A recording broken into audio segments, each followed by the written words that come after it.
Hello viewers, praise the Lord. எனக்கு ஒரு விஷயம் பிடிக்கல அப்படின்னா அது பிடிக்கல தான். அது பொருளாக இருக்கட்டும், அது மனுஷங்களாக இருக்கட்டும் அப்படின்றது தான் உலக பிரகாரமாக நம்ம சொல்கிறதும் செய்கிறதும் கூட. ஆனால் ஆண்டவர் சமூகத்தில் போனோம் அப்படின்னா, எசப்பா உங்கள் சித்தம் எதுவோ அதை எங்கள் வாழ்க்கையில் செய்யுங்க அப்படின்னு நம்ம டெடிக்கேட்டடாக சொல்லணும். உலக பிரகாரமான மனுஷங்க சொல்லுவாங்க, எனக்கு இது வேண்டாம் தான், இது ஒர்க்காக இருக்கட்டும், மனுஷங்களாக இருக்கட்டும்.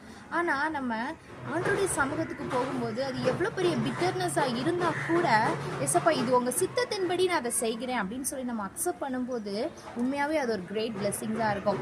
ஏன்னா ஆண்டவர் நம்ம வாழ்க்கையில் எந்த ஒரு கசப்பையும் இது நிரந்தரமாக அனுமதிக்கிறது இல்லை. சில பாதைகளில், கடினமான பாதைகளில் நம்ம கொண்டு போவாங்க. எதுக்காகனா ஒரு நல்ல ஒரு சந்தோஷத்தை அனுபவிக்கிறதுக்கு. ஃபார் எக்ஸாம்பிள் நம்ம சொல்லலாம்ல, இஸ்ரவேல் ஜனங்களை கானானுக்கு கொண்டு போகிறது கடினமான பாதைகளில் தான் கொண்டு போனாங்க.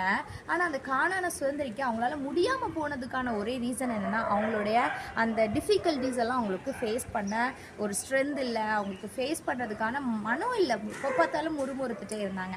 நம்மளுடைய வாழ்க்கையில் ஆண்டவர் ஏதோ ஒரு விஷயத்தை தீமையாக அனுமதிக்கிறாங்களா, பட் அது ஏதோ ஒரு கிரேட் பிளெஸிங்காக தான் அப்படின்றத சந்தோஷமாக ஏற்றுக்கிட்டு, எசப்பா உங்கள் சித்தம் எதுவும் அது என் வாழ்க்கையில் நடக்கட்டும் அப்படின்றத நம்ம சொன்னோம் அப்படின்னா நிச்சயமாக ஆசீர்வாதத்தை நம்மளால் பார்க்க முடியும்.